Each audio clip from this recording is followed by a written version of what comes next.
les marchés financiers avec IG Markets, CFD Trading. Bonjour, c'est Gilles du site boursicoté.com. Voici l'analyse technique du CAC 40 pour cette journée, dernière journée du mois, du vendredi 29 juin 2012.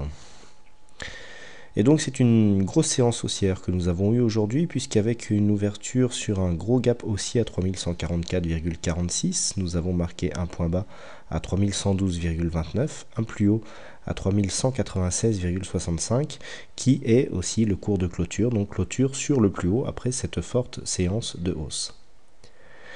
Le CAC 40 en clôture gagne 4,75%, ça faisait longtemps qu'on n'avait pas vu ça, presque 145 points gagnés par rapport au cours de clôture d'hier, donc c'est énorme. Donc cette forte hausse qui intervient juste après le terme des négociations qui sont intervenues au dernier sommet de Bruxelles, qui se sont débloquées bien en pleine nuit, puisque les dernières conclusions, donc les derniers accords ont été trouvés vers 5 heures du matin. Et donc qui a provoqué cette forte hausse dans un premier temps sur le dollar, sur l'euro-dollar, donc sur le marché Forex, et donc qui a commencé à prendre forme sur les marchés asiatiques pour se propager au marché européen et au marché américain. Du point de vue des indicateurs, nous avons un RSI qui remonte en forte hausse, donc qui se rapproche de sa ligne de surachat, mais toujours en zone neutre. Au niveau du stochastique, nous étions sur un signal baissier qui vient brusquement s'invalider, puisqu'on a ici une fermeture donc par croisement de la ligne à la hausse par rapport à sa ligne de signal. Au niveau du MACD, donc là il y a un brusque retournement, puisque nous étions ici sur une dynamique baissière. Alors je vous indiquais ces 2-3 derniers jours que nous avions ici un ralentissement de la dynamique, puisque les histogrammes ne variaient que très légèrement. Là, après cette forte hausse, l'histogramme vient vraiment brutalement se remettre en progression positive, et donc le retournement qui a lieu dans la partie supérieure du graphe, nous indique que nous serions en train de construire une tendance haussière de fond, c'est-à-dire au moins moyen court terme. Et puis au niveau des volumes, voilà, on a un fort signal aujourd'hui. Alors il faut le savoir quand même, c'est la dernière séance du mois et du semestre en cours, donc certains gérants ont pu, comme on dit, habiller leur portefeuille. L'occasion était trop belle, puisqu'au niveau des résultats de clôture, terminer en forte hausse comme ça, c'est toujours un peu l'effet d'aubaine, qui a peut-être accentué un petit peu le phénomène de la news, la bonne news qui est sortie, qui a été amplifiée par certains mouvements.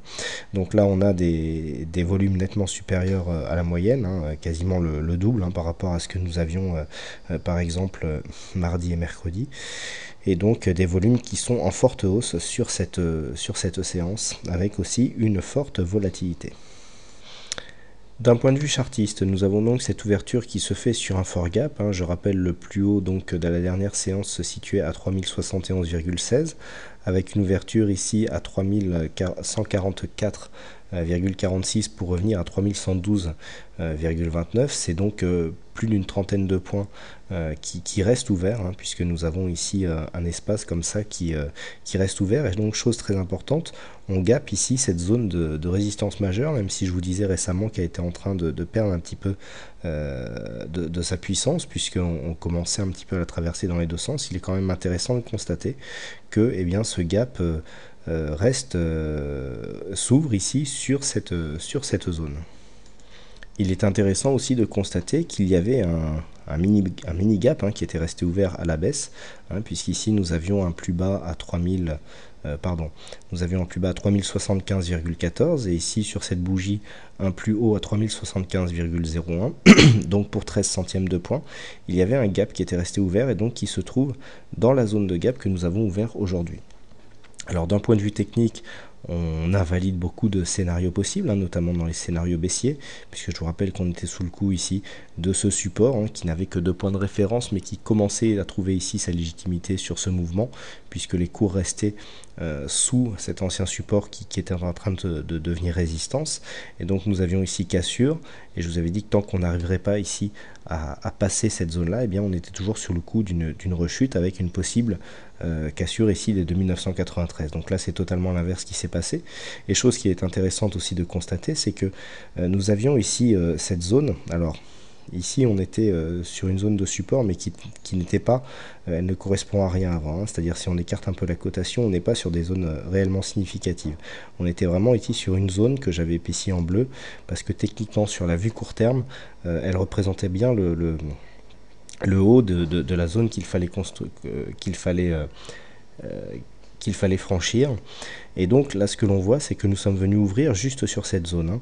Vous voyez le support bleu ici, eh bien, on a eu l'ouverture, on a cherché à combler le gap. Alors, je voulais revenir ici, certaines réflexions que j'ai vues sur le chat ou que j'ai l'habitude de voir même ailleurs. Lorsque l'on a un fort gap comme ça, là on avait quand même plus de 70 points de gap à l'ouverture, que c'est dû à des news qui sont quand même relativement majeur du point de vue de la macroéconomie. C'est un peu illusoire de penser qu'on va combler ce gap et donc de shorter cette zone. On a souvent des retours, d'accord, mais en général le mouvement reprend le dessus. Hein. J'ai moi-même annoncé des positions, donc je me suis placé sur une reprise de tendance à 3123, on était sur du futur, hein, donc c'est un peu plus haut ici sur cette zone de cotation que j'ai clôturé proche du plus haut, mais effectivement on peut attendre un retour donc pour se placer, mais à l'achat, c'est-à-dire vraiment dans le sens de la tendance. On a quand même beaucoup plus de probabilité de repartir à la hausse que de faire comme sur cette bougie par exemple, où on avait ouvert sur un fort gap et on était redescendu comme ça. On a quand même beaucoup plus de séances qui varient sous cette forme, hein, suite à un gap haussier. Donc ici, forte signal haussier, hein, puisqu'on vient ici gaper donc c'était presque un biseau qui était en train de se former avec une sortie donc baissière, hein, donc c'est vrai qu'on pouvait avoir ici ce biseau montant avec sortie, pullback et puis accélération baissière et donc objectif du biseau. Là vous voyez qu'on sort par le haut, donc la figure ici est totalement invalidée et donc on a un gros signe de puissance qui se fait à la hausse avec une cassure de toutes les zones techniques qui nous bloquaient précédemment. Et ceci se voit aussi sur la vue hebdomadaire. Hein. Nous sommes vendredi, donc je vous propose cette vue hebdomadaire. Regardez ce que nous avons. Donc nous étions toujours ici sous cette forme de trend qui avait provoqué une cassure de ce support vert.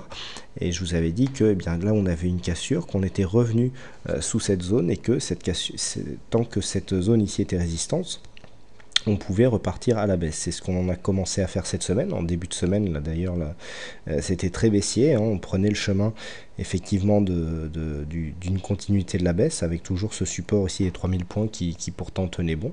Mais comme je le dis souvent, il faut toujours attendre la clôture de la bougie dans l'unité de temps que l'on analyse. Et là, on vient totalement invalider donc cette possibilité, puisque nous revenons au-dessus et donc sur un signe de force, puisque nous avons un avalement double d'un point de vue hebdomadaire. Vous voyez le corps de cette bougie qui englobe totalement le corps des deux précédentes. Et donc d'un point de vue hebdomadaire et donc de la tendance moyen terme, eh bien nous avons là aussi un signe de force haussier, puisqu'on est revenu chercher ici cette zone de support et que on est venu casser donc ce support, cet ancien support qui était devenu résistance vert et que l'on vient se replacer ici juste au-dessus des 3180, qui était une zone technique déjà connue pour être une zone technique importante. Donc du point de vue hebdomadaire, ici le signal est relativement intéressant.